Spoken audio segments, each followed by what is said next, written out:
Welcome to Real Estate Coaching Radio, starring award-winning real estate coaches and #1 international best-selling authors, Tim and Julie Harris.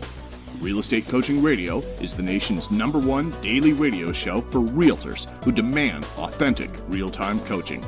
Get ready for fluff-free, unfiltered, full-strength honesty about what's truly working to get you into action, helping others, and making money now in today's real estate market. Now to our hosts, Tim and Julie Harris.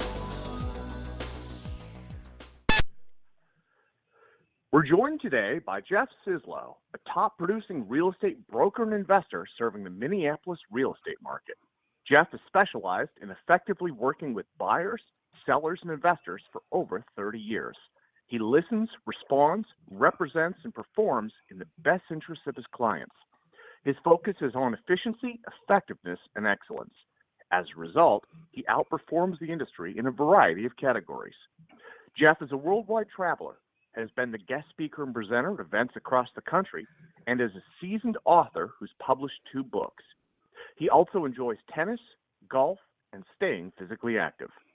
Now, let's welcome Jeff to the call as we join our host, Tim Harris. So, Mr. Scislow, first of all, I want to thank you sincerely for being my co-host for today's podcast. Julie and I have known Jeff for probably at least 2 decades. Julie and I originally discovered or befriended Jeff way back in the Howard Brinton days, and I remember listening to Jeff's Howard Brinton interview and wanting to meet him because he had such a fantastic story. And I don't know how often you talk about how you got started in real estate, Jeff, but I think a lot of our podcast listeners will appreciate the fact that, you know, you have earned it. You've done it yourself. You've, brought yourself up. You haven't had any sort of shortcuts to your success. So it'd be great if we could talk about that. And the thing that most impresses me about Jeff is the fact that he is one of these folks in the industry that, in my opinion and Julie's opinion, are the true backbone of the industry. He's somebody who has been in this industry through about every real estate cycle you can imagine. He's sold in a normal market, normal price ranges, and he has made a career out of real estate. He's not a hobbyist. He's not looking for gimmicks. He's a drilled down, focused person. That's how I always remember him. And I know that's how he is today. So, Jeff, thank you very much for being my co-host for today's Real Estate Coaching Radio. Tim, it's great to connect. It's been a while. I'm honored to be a guest on your show. I'm excited to have learned a little bit about your success and your coaching. So congrats to you on that. And again, it's a pleasure to be here today. I'm just riding on my wife's coattails as always, Jeff. You might remember that. So yes, I do. Like all of us. So what, do you mind sharing with them a little bit of your pre-real estate background? Because that was one of the things that really I thought was most impressive. Sure. I guess where I would give a lot of the credit to my success in real estate would come from the Marine Corps. I spent 4 years in the U.S. Marines right after high school. And while I was in the Marine Corps, I was working in the computer field. I got a good position. I wasn't out there having to shoot people or anything like that, but I got really good disciplined training in boot camp, and I like that. I do like the structure, and it certainly challenged me and formed and shaped me more as an individual. I was always kind of competitive and an entrepreneur mind. Even in junior high school, I was trading stocks in the hallway, right? Trading options, in fact, on the old touch-tone phones, getting in trouble. Well, why aren't you in class? Well, I'm doing some stock trades. And they look at me like, are you crazy, kid? So anyway, I had all that kind of in me, but the Marine Corps really helped dial in the discipline. If I want to get success in something, I really need to apply myself and follow through and do what you say you're going to do. So they drilled that into me pretty well. And then after that, I spent 7 more years. Another 7 years in the world of IT. I was doing mostly hardware. I was writing operational manuals for systems and procedures for installations that we worked at back in Control Data back in the day. And the last year and a half, we were working in IT with program trading for Wall Street, the institutional buy and sell, the order execution. So here I am again back in this world of stocks and so forth. But I said to myself, there's got to be something more than what I'm doing. I mean, I was making $26,000 a year, and I said to myself, Jeff, you're not on the right elevator. You're not on the right elevator. There's another elevator somewhere that goes higher than $26,000 a year. And so I came to the conclusion that real estate was that elevator. And in the very first year, back when prices were like $80,000, I sold 58 houses and I earned $75,000. So I'm on a new elevator all of a sudden. And it was really exciting. And I really started to grasp real estate. And after that first year, I moved from Coldwell over to Remax Results. Remax Results is the number one Remax in the world right now and has been for a number of years. I've been with the same brokerage for nearly 31 years now. It's a great place, and I've had all kinds of fun in real estate, but that's the beginning. That's how I got started, through some discipline and some planning and executing and following through.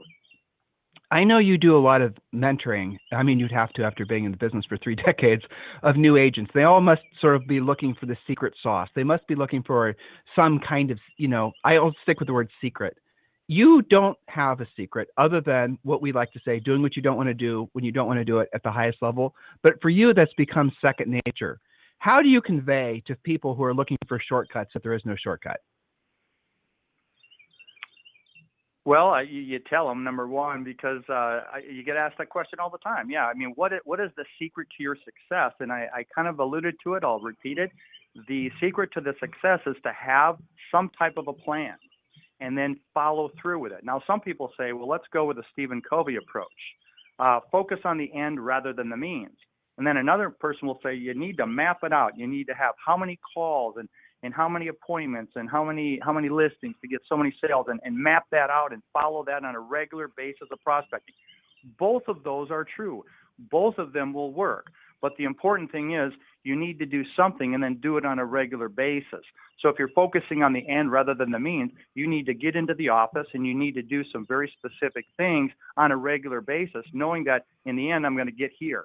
And you focus on that with an expectation, but you also have to follow it up with action. If you don't do a regular job of applying your energies and your activities during the day, you have to do that on a regular basis. And it's so easy. What I find myself, I'm challenged with it myself today, in today's world, it's so easy to get distracted. So if you are aware of that, I'm distracted all the time. If someone can admit that to themselves and then cut those things out and focus on the dollar productive activities, they will find that's the secret to making more money in real estate today. How do you say no to all the gimmicks? Because, I was thinking whether or not I should tell the story, but I think you'll appreciate it, Jeff. This might just be for Jeff and I. I remember back at a Howard Britton. Well, it's not bad. I remember back at a Howard Britton event. I remember when Howard used to have all the stars and anybody else bring all their, collateral, their marketing, their ego stuff, and they'd all put it on these tables in the back of the room. I'm sure you remember that. And all of us had these little displays because we all convinced ourselves that somehow we'd get referrals from it. And sometimes you did. Mostly it was just for the sake of people oohing and awing your marketing. But I remember looking at this big table. This is when we were relatively new in the Howard Britton group. And I remember looking at this big table of all this stuff, all these ideas, and most of it was brilliant. And I remember Jim Duvall, which I'm sure you remember him, walked up, and I remember him just looking at all the tables, Jeff, and he goes, this is all he said. He loved to hit people with these zingers and walk away. He said, you can always tell when the housing market's doing good. Agents love to waste their money. And he just walked away. Sounds like Jim. Yep. Totally right. So how do you've seen all these gimmicks come and go in 3 decades. You've seen everything from, I don't even have to tell you. How do you know how to discern the good things to chase or the bad things? Or do you just say, I'm going to stick to my true north, what I know works, and I'm going to avoid the temptation of the gimmicks? Do you understand the nature of the question? I certainly do. Here's what I used to do years ago, because this isn't anything new. There's just more of it today. But I used to, with my staff, I'd say, look, if anything is going to cost me more than $500, and that's the number that I happen to pick, and maybe someone liking this idea might pick their own number, but if it's going to cost me more than $500, I want to sit and mull it over and certainly find out if there's other people that have made money by investing in this gimmick. And there's all kinds of online stuff. There's all kinds of social media gurus right now that I'm tired of listening to it. And most of the time, I haven't really received the return that I'm looking for. So you can set a limit. You need some references, talk to people. It's hard because they're all there, and we think it's going to make us more money. What I really come to learn is if you want to make the most money in real estate, you need to keep talking to people face to face as much as possible, but be on the phone, prospecting, talking to people, asking for referrals constantly. Do that all the time. You should do it at least 2 hours a day. Most agents, and I would say most, I'm gonna venture a guess, 95% would be my guess of agents do not prospect for even an hour a day, let alone 2 hours a day. If they did, they would make money. When I got started in the business, when I really started to see my business grow from 58 sales and, up and over 100 and then up to 150, it just kept going up to over a couple hundred at a time. And I didn't have a big team. No, I was just talking to people all the time. My goal was to make 100 phone calls a day. That's going to make you way more money than writing checks to the various online gurus of the day. There's many of them. I won't mention by name, but there's many of them out there. So, I know people that have spent $20,000 a month. Is, we're making a lot of money on the leads. And, maybe they are, but that's a big nut to crack. 20 grand a month in online expenses to have my name popping up on people's computer. I could spend just a couple hours a day calling and talking and networking to people and following up on leads. But my goal was 100, and I hit it often. But I normally was calling 75 to 100 people a day. Some were expired. There's not many in this market. Some were for sale by owners. There's a few of them in this market because it's easy to sell a house right now.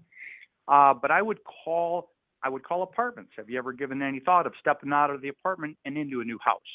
Well, I thought about it, but I don't think I have enough money. Well, may I ask, how much money do you have down? Well, I got about $10,000. I said, well, if I could get you into a house with $10,000 and reduce your monthly payment from what you're paying in rent, would you be interested in making a move? And you know what? They'd say yes. So you have to have a dialogue. You have to have a script. You have to have a system, and you continually make the calls on a regular basis. You'll make so much money. That's how I built my business, by calling people and talking to them. Totally. And here's the thing that's interesting. I do not know of a single, so there's lots of agents, you said it, that are pushing a lot of numbers, but they aren't making a lot of profit. We've had them on these on our podcast before, and we've had them as coaching clients, and they don't feel the pain until the economy starts to shift. But there's Jeff, the mindset has been that if you're like, the margins that agents are willing to accept from their teams is now around 10% before taxes. And I remember back in the Howard days, we always used to focus on the conversation about the margins being about 50%. But now, as agents have spun up their buyer's agent staff and they're buying leads from all these different lead sources, they don't realize they're not making any money. And everywhere they turn, everyone they talk to, they're all suffering the same fate as far as no profit in their business. And it's almost like the industry is asleep to the fact that selling real estate really is probably one of the best things you could do for a living. But only if you're running a profitable real estate practice, which so few people are illuminated to anymore. It's almost like it's like doing the real work, like what we're talking about on this podcast. It's almost become something that people don't even want to consider because they're so addicted to the gimmicks. Have you noticed a real change in agents and brokers and everything, the industry's mindset towards real work? Have you noticed a change like I have in the past 10 years? Elaborate on the word real work so I can best answer. Prospecting. Oh, having a business. Yeah, no, exactly. They're trying to go the easy route. Absolutely, yes. They are trying to buy the leads. They're trying to buy the business. And then on the other part of your initial comment, Tim, was that we're seeing these crazy splits. So the profit to the rainmaker or the team lead, right? The profit for their company or their business, the margin is so small. I've seen it shrinking. And then when you couple it with the fact that there's more agents than there are listings out there, the agents that are trying to survive, guess what they do with their commission? They really negotiate on it, and so that shrinks the margin even further. So the team leads are getting smaller pieces of smaller pieces. I'll tell you, it's going to be very interesting to see how many of them continue to survive. But they're, I don't know. I mean, I'm not putting agents down because we've all been there and kind of done it to some degree. But there's a thing called ego that can get in our way, and it has a way of getting into our pocketbook and kind of taking money out of it. So the hip national bank no longer has cash in it. It's becoming, a sinkhole. And where's my money, right? Where did it all go? I thought I made $1 million or $1.5 million. Gosh darn it, I owe a bunch of taxes and I don't have any money to pay for it. We've seen this. We've seen it happen to people before. It happened to me once. Back in 1989 when I came to do my taxes. I made a mistake, but I only made the mistake once. I learned to do things differently. But people do that. They unfortunately fall into a problem of not having any money at the end of the day. At the end of the month, they're short. They're in the red. What scares me about this, and then I have another great question. Hopefully it's a great question. But what scares me about this is there's so many people that are listening, probably 26,000 will listen to this show, that have only known the industry in the past 10 years and the, buying buyer lead sort of thing, the big spin up of the team, basically buying leads, building big teams and having really, really low profit margins, not even knowing you have a unhealthy profit margin, but, because you're doing what everyone else is doing. You're going to conferences and it's reinforcing the bad business decisions, the whole thing. So you just don't know any better. What scares me is there's a whole generation of people that literally have never been told that there's a better, more profitable way to do the business. So, listeners, it's up to you to basically decide what path you're going to choose, but don't do what most agents do. Wait for the economy to change and then realize basically you made some bad decisions. Jeff and I aren't going to turn this call dark, but he and I know a lot of people who have literally met the ends of their lives because they couldn't handle a shifting market because of their overheads, because of their personal wealth situation changed. That happens every time. I'm not predicting. I don't know if Jeff might be just very smart. He might know way more about this than I do. He probably does. I'm not predicting any kind of big recession or any sort of blow up in the economy anytime soon. But for all the top producers out there listening, you better be listening to what Mr. Scislow is talking about here, because at the end of the day, you're in business to make a profit. And that's something I always remember about Jeff. Jeff at these Howard Brenton events, he wouldn't be one of these big ego agents that's, walking around with his chest, puffed up and, that type of thing wasn't Scislow. Scislow was somebody I always knew when I went to talk to him, he wasn't going to bullshit me and the conversation was going to steer back to profit. So let's talk about that. What have you done over your career? Like what have been the North Stars for you? Because I know you're big into investing now. I'd like to talk about that a little bit. How long you've been doing it? Give these agents some, light at the end of the tunnel as far as what they should be maybe gearing their businesses towards with investing. Okay, let's go back to pre-big crash, like 12 years ago or so when the market started to head south. I was caught up in all the frenzy. It's easy to get caught up in the frenzy. So there's a little frenzy going on right now. So my antenna's up because I got caught in it before and I lost millions of dollars because I had a lot of property. And I was buying property in Florida, had like 16 of them down there. I had a bunch of rentals up here. These are all rentals I just kept buying, making lots of money in commissions, fat, commission dollars, big dollars, right? And I'm just buying houses, thinking that the profit was going to go up. I was making six figures a month in appreciation on my real estate holdings. I'm thinking, this is great. I love this. And I had a negative $12,000 a month cash flow at the time. I said, that's no big deal because I'm making so much money, right? Frenzy. We're getting a little frenzy right now. So what happened? The market started to go down and I got caught owning all these properties, paying $12,000 a month. The sales were slowing down, and that could happen again to some degree. We don't have crazy lending like we did back 12 years ago, 15 years ago, but we have some kind of craziness going on a little bit. So keep your antenna up and cover yourself just in case. Be a little bit more conservative and not so, crazy like I was back then. So the market went down. I ended up, it took 3.5 years to what I call deleverage the holdings of these properties. Had a couple of short sales, had a couple of foreclosures, lost a boatload of money, 85% of our net worth. Then had a 2-year divorce. We paid $250,000 to the lawyers and, oh my gosh, and then we split what we had left. And so that was part of my investing background. But now let's talk about what I've done in the last 6 years since the divorce. I get back into it because what do? I know real estate. So I'm going to do what I know best. So in addition to, the selling, representing buyers and sellers and investors and getting paid commissions, I started to function by building my wealth back up again. And I did it through IRAs. I did it through Roths. I, of course, have LLCs that I own properties in.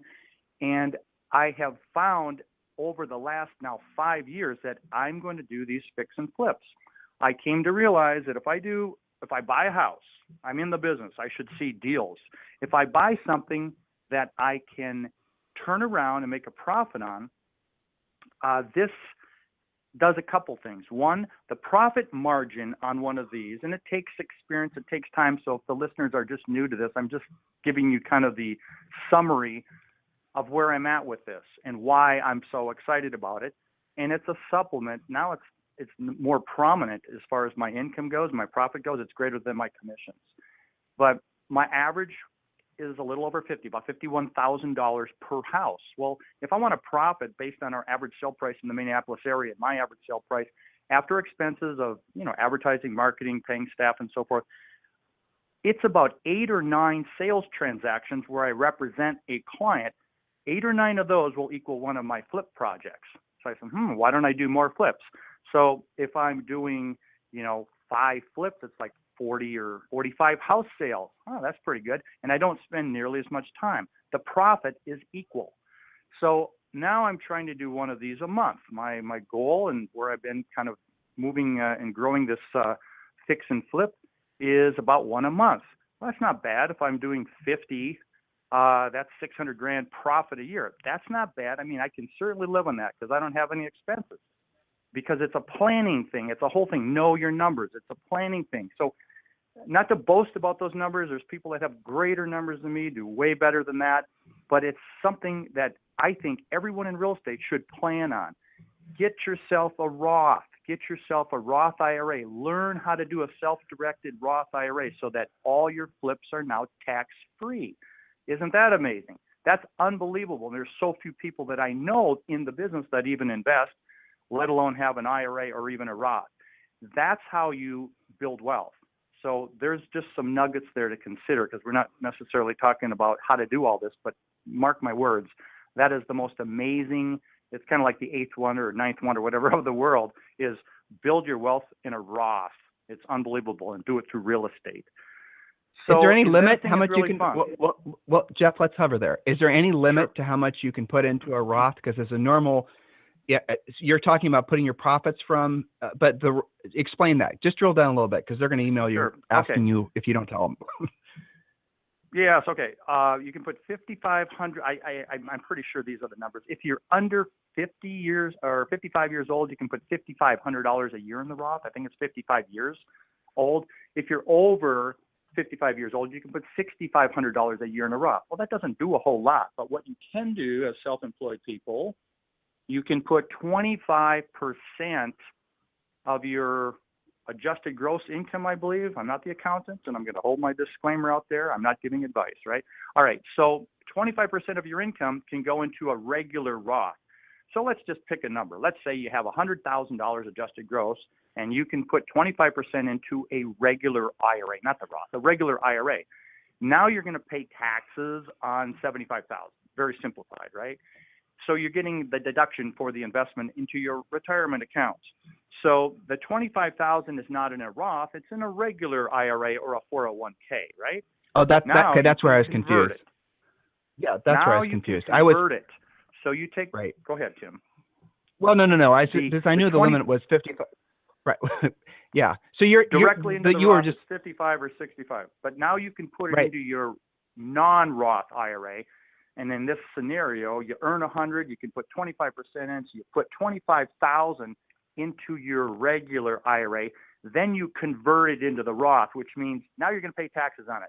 You first got the deduction over here by not having to pay taxes on the 25,000, but now you're going to pay taxes on the 25,000 because you're moving it from the regular into the Roth. With me? Got it. On that? Yes. Now, Guess what? Now in 1 year, you now have a little over 30,000 or a little over 31,000 in your Roth. Okay, you can't borrow money. You cannot borrow money from a bank unless it's to buy real estate, unless it's a non-recourse loan. If you're doing this with your IRA.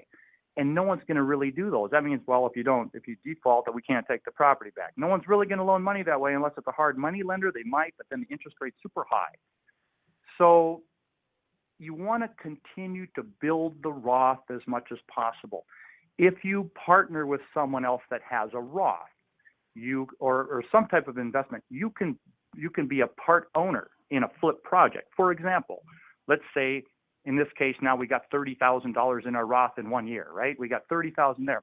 Someone's going to go ahead and buy a $300,000 property for cash, and they like you or you like them or you want to help them a little bit. They're going to put up $270,000, and you with your $30,000 in your Roth are going to put that in, because they're going to let you do it. They probably don't need you to do it, but you find someone that's going to partner with you. You now have $30,000 into this flip project. If that makes 50 grand on the flip, right? You have 10% ownership in this property because you put 30,000 down on the 300. You get 10% back on the 50,000 profit. Okay, you get $5,000. You put in 30, you get back 5 in maybe 4 months. Not a bad investment, huh? That's how you get started with this stuff, until you can do it on your own and you have enough money to buy your own properties. And maybe if you've got someone that's on your team, you let them, you help them grow their wealth. You let them and show them how to build their Roth, get started, give them a little piece of your action. Talk about retention, talk about people staying on your team. You're helping them build wealth. They can't do it without you. That's what you do to build wealth and loyalty with the team. So, guys, that's how a business person thinks, if you're curious. He's not thinking about his logo or he's not worrying about his branding. He's worried about wealth building. That's what he's focused on. That's what happens. You can have thoughts like this and take actions like what Mr. Scislow does when you have profit from your real estate practice. So, Jeff, we've got some questions that came in that we've actually covered a lot of these, but I think some of these are good. We're going to maybe replay here a little bit. What are your primary lead generators? We always get that question. I had it in probably 6 or 7 different formats here while we were on the show. What are your primary lead generators? You know what? Let me reframe that, Jeff, because that might be interesting. What were they like 30 years ago? Yeah. 25 years ago? What are they now? Primary lead generators. Okay. In the past, I did a lot of newspapers. I did press releases written in the third person. I wrote them, but they were written as if RE/MAX wrote them. I did I did hundreds. I did hundreds of these in the newspaper. People would say, "You're in the newspaper all the time." That was a really good lead generation. Written by the third party, it legitimizes my successes, and I was always saying something, he was topping the whatever this month. That was really, really big. Well, we don't do much newspaper anymore, okay? Now it's pretty much all online. So because of the saturation of online and the expense involved in getting, lost in the shuffle, I cut it all out. Personally, my prospecting now is I'm looking for deals to buy houses. I have the capacity to buy a number of them at one time and get projects going. So that's a whole nother discussion. But I'll give you one thing that I found in this market, because it's so tight. This is a one pearl. If you're looking to invest property, I'm willing to buy a house at a little bit less than an average, whatever the price is, tweak it a little bit and sell it again, because the market's kind of crazy. That's where we talked about the insanity of a little craze in the market right now. That's kind of it. Don't go overboard with this. I'm being a little cautious. But in the last, 7 or 8 weeks, I bought 2 houses before they went on the MLS. I go to Facebook, I look at the posts, I see who's got something coming on the market, and I say, you know what? I see if it's a good value. I can kind of see if it seems like it might be a good deal. I will go ahead and after I conclude that it is, I'll get a hold of the agent and I says, does your seller have any interest at all in potentially selling their house without showing it? No mortgage, no appraisals, maybe not even an inspection. Just let me know when they want the check. Do they have any interest in that? Well, guess what? They're going to go ask the seller. And I bought 2 of them that way in the last seven weeks or so. I can get something. One was going to go on at $300. I got it for $271. Plus, I'm getting paid the commission. Another one was going to go on at $235. I got it for $225. But I think it might be a little underpriced. So I thought, I'm going to be kind of closer to that one. But I'm going to make I'm probably not going to make 50 on maybe on one of them, but I'm going to make way more than a commission. So again, building wealth through being in a position to buy like that in a market that's tight, controlling inventory. If I have the house, if I own the house, guess what? I got a for sale sign out there. I can put some ads. I can get some buyers. I could even do an open house or have someone do an open house, get buyer leads. Inventory is key. So if I don't have a lot of inventory because people aren't calling me because I'm not prospecting as much for inventory any longer, I'm going to create my own inventory because of the wealth building principles that I've got in place that I've built over years. It gives me more arrows in my quiver. I have more tools that I can use to create money in the world of real estate. Income generating spokes. So there's two examples. examples, one of the past and one of the current. So. Yeah, so income generating spokes is what he's describing. And listeners, the gist of it is that when he started out in the business, he was doing proactive lead generation. He was prospecting. And then as his business and his cash flow and his wealth accumulated, he was able to create his own inventory. That's a natural transition that a lot of top producing agents take. And so that might be something else you can consider. Alan Dom, I mean, I should try to get him on the podcast. He was another example of somebody who started out, and he prospects, and he prospects like a fiend. But he got to the point where, listeners, he dominated so much of his market, he stopped putting his stuff in the MLS. He did this starting back, I think, in the 90s. He just stopped putting his stuff in the MLS because he had such a dominant market share in these downtown Philadelphia high-rises that he said, look, if you want to see any of the inventory I have for sale, you got to come to my office co-ops. And that just created more opportunity for him to list more properties. All right, so here's another good question. I think this, I'm curious how you're going to answer this one myself. Do you get bored, and how do you fight against being bored? Because there's so much repetitious boredom in real estate. How do you answer that question? That's a good question, and I would imagine that it has a lot to do with, work ethic, how someone was raised. I mean, we're all a byproduct of all of our past experiences. So, how is a person raised, and can someone, pry themselves out of the framework and make a change? And yes, there's books on that. How do you, become a better, more successful person? I mean, some bad habits need to get rid of it. It's hard to answer that. Subjectively, but objectively, in my case, I've always got something to do.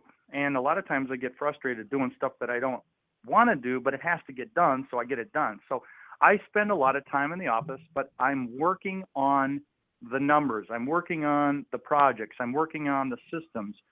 And if you've got help, which I think we all need help, we all need some kind of help, right? But if we have help in the office, someone that's capable, that's smart, that can figure things out, that can take things off your plate, that's part of your business. That's part. And when you have that, we haven't talked for a while, Tim, but I travel. My average is probably every 45 to 60 days, I'm gone somewhere really fun, like out of the country. And I'm enjoying that. So that kind of fuels my market, or, my thinking, I should say. It fuels my market up in my head. But no, it fuels the excitement to be able to go somewhere again. If my business is going well and things are, I've got projects, I've got houses, I've got 2 pendings waiting to close. So I got projects ahead of me on those.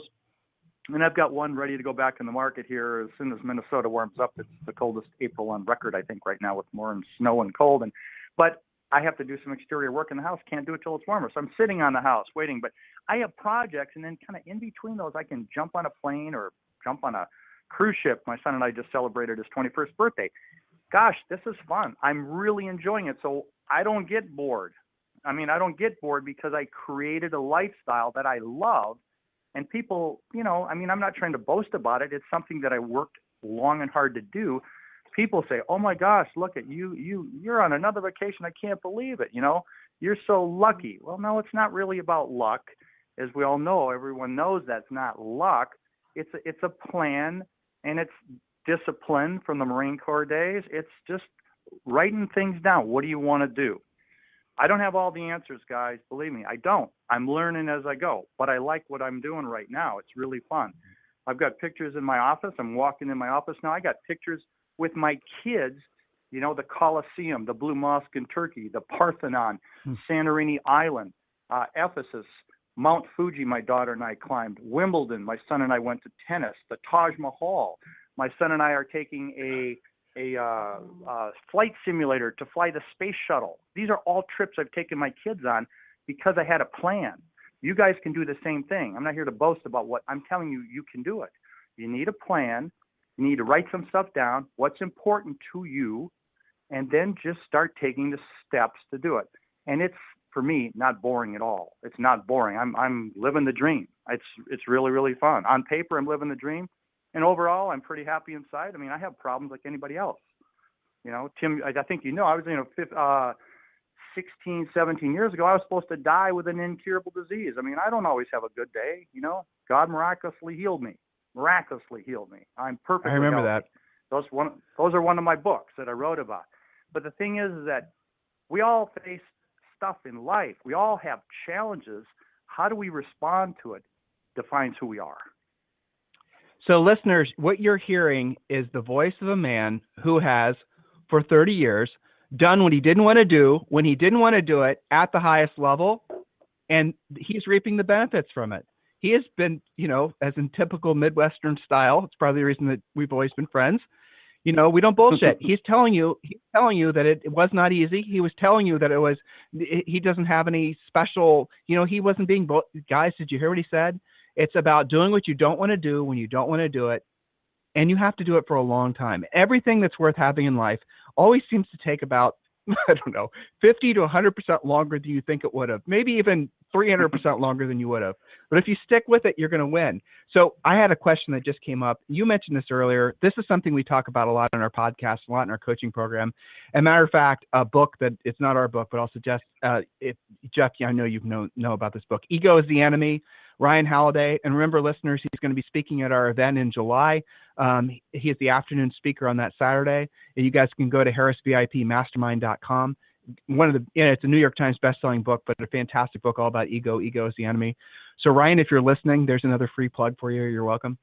So Jeff, how do you mentioned ego earlier, and that's something that nobody talks about. Certainly, I mean, that's very, very rarely a word that comes out of the mouths of a top producer.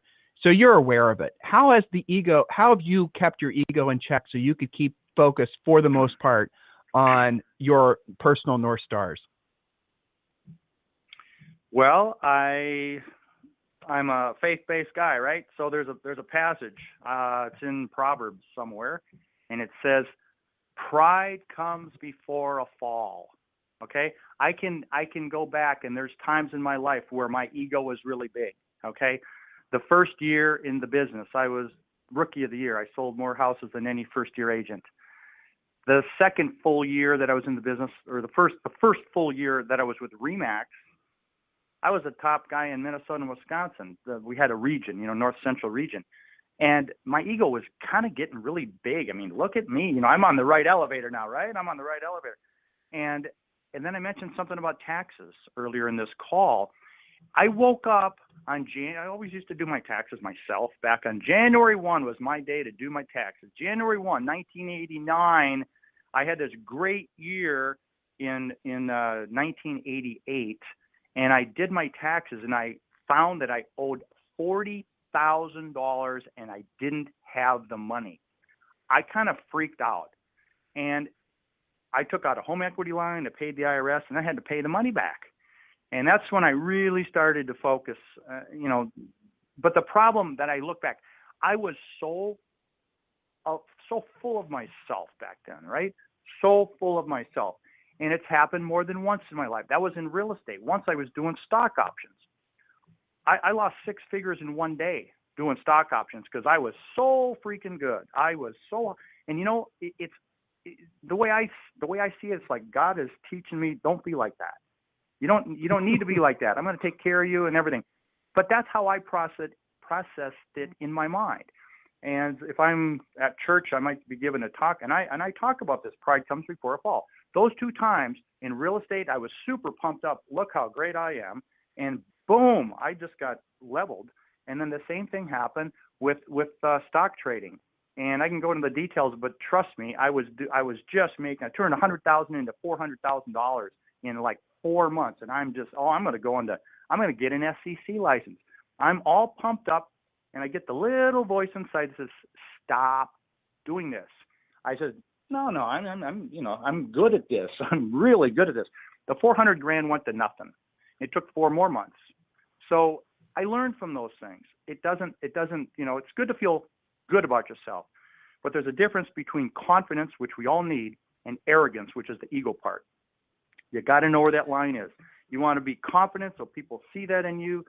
You're a leader displaying confidence. People hire you when they see the confidence, but they don't want anything to do with you when they start to see the arrogance. Know where that line is. So that's an interesting way to think of it. So you're saying that you know that the ego is becoming toxic when you are feeling it or when you see it in other people where it's become arrogance. That's kind of an interesting flip side. I like how concise that is, Jeff. That's good. Because it is true. You know, a lot of people, the ego has has some sort of purpose, I suppose, which I've never heard anyone really completely describe what it is, but it does have some benefit. Sure. Yeah.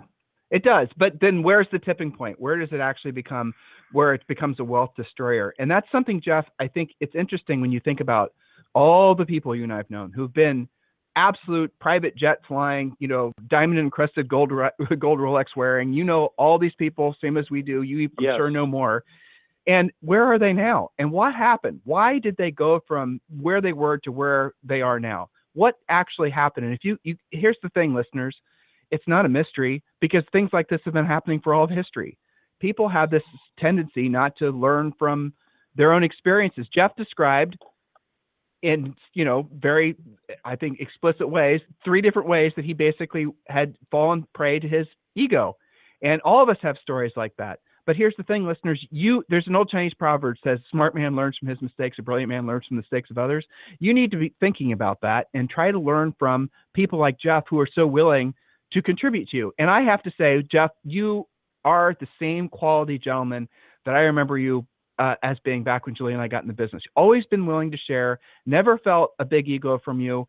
I don't remember you being an ego guy, by the way. I remember you being one of the only guys in the whole Howard Brinton camp that wasn't a big ego guy, because the Howard Brinton environment did foster ego. I mean, that is basically was the undertone of all those meetings. A lot of wonderful people, but for the most part, that was just, the ego was so thick it wasn't even funny. That became the currency, is, you know, ego. And Jeff was never like that. Jeff was always one of these guys that was staying true to basically being in the business to stay profitable. So Jeff, as we round the bend on today's podcast, you obviously have an opportunity and have had an opportunity, you know, over your career to be influential on the next generation of real estate folks. A big general question, but is there anything in particular you'd like to say, something that if you could just grab the industry by the collar and shake it, that you would say to it? I would encourage everyone to believe in yourself. Have the faith in yourself and mirror and match that faith in yourself by doing what you say you're going to do. So you have to implement the integrity and continue to learn. This is an industry that always changes. It has so many opportunities. Continue to learn. And you can do anything that you determine that you want to do. And it's not going to happen overnight. I'm giving a lot of little thoughts here, but it's not going to happen overnight. But nothing is impossible. Another passage. Nothing is impossible to those who believe. Do you believe you can do it? It's really important. Do you believe that you can achieve what it is that you want? If you're only wondering, or you're only wishing, or you're only hoping, you know, that's kind of weak. You know, do you believe? And then you can even take it another level. Do you know? Do you absolutely know that if you commit to something, you will achieve it? That is the highest level of confidence that you can have, if you know that you can do it. And it takes practice. It takes time, but you can do it. Don't wish and wonder. Don't hope.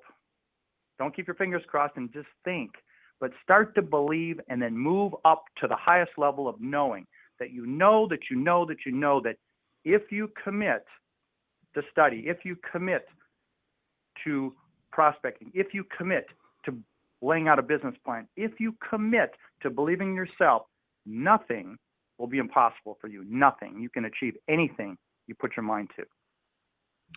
Follow one course until successful, guys. Focus. So, Jeff, a lot of folks listening right now, a lot of them want to connect with you, hopefully send referrals to you. So be gratuitous as you'd like. How can they connect with you? What areas do you serve? What are, you know, anything that you can think that how we can pay you back for your time with us today? No, I appreciate that, Tim, and I appreciate the listeners who took the time to listen to Tim and I, and it's been great to talk to you, Tim. But anyone can reach me. I'm in the Minneapolis-St. Paul area, the Twin Cities of Minnesota. We do have spring and summer here. It's beautiful, and the fall's not bad either. But winter is sometimes challenging. But here's how you can reach me. My email is my name, jeff@scislow.com. jeff@scislow.com. And I'm with Remax Results. I think that's probably the best way versus giving out a cell phone, so that doesn't go crazy. But feel free to email me if I can help anyone with your referrals, or if you have any questions, I'd be happy to try to help you. And yeah, that's been a big part of my life and my career. You know, it all started with Howard. I'd like to give Howard Britton, our deceased buddy, he gave us all an opportunity and a platform to be able to give back. He believed in us. He interviewed Tim and Julie. He interviewed me. He interviewed like 280 people, I think, something like that he handpicked. And he made a big, big difference in our lives to give us that platform and opportunity to share, just like we're doing here today with this audience. So thanks, Tim, again, for allowing me to be a part of your show. Congratulations on your success, and look forward to some more conversation in the not too distant future. Indeed, Jeff, I promise you we'll stay connected. There won't be another 10-year gap or 15-year gap. We've been busy building Sounds a business, good. but that's a lame excuse. So, Jeff, listen, I really appreciate it. I meant everything I said. Listen, listeners, you guys, a lot of you are thinking about, what does it sound like? What does it feel like? What can I make real estate a career? Can this be truly the vehicle that's going to allow me to build an incredible life? Yes, the obvious answer. What's the path you stay on? It's your choice as to whether or not you want to make it painful and follow gimmicks and look for shortcuts, or you actually drill down and do as our Marine here said, and do what you don't want to do, and you don't want to do it at the highest level, and understand that it will come, but you have to be worthy of the success. You have to be somebody that has earned it, and there are no shortcuts, guys. I know the world is full of shortcuts. I know that right now, while you're listening to this podcast, you got 47 emails from 47 different companies trying to sell you shortcuts. You just got to say hell no. You just got to realize that they're all just basically, you know what, I'm not saying they're 100% goofy, but they're 99% goofy. So just say no. Be willing to do what others aren't willing to do, and you'll have a life that others will never be able to have. We're not bragging. We're not being boastful. We're just being honest. So, Mr. Scislow, I really appreciate your time on the podcast today. Really appreciate your contribution to the industry. Really appreciate the influence you had on Julie and I a couple of decades ago. God bless you. And listeners, we'll talk with you on the show tomorrow. Thanks, Tim. See you, Jeff. This program has been a presentation by Tim and Julie Harris, Real Estate Coaching. For more information on our real estate coaching and training programs, visit our website at timandjulieharris.com. Remember to tune in weekdays at noon for upcoming shows. And until next time, thank you for listening to Real Estate Coaching Radio with Tim and Julie Harris.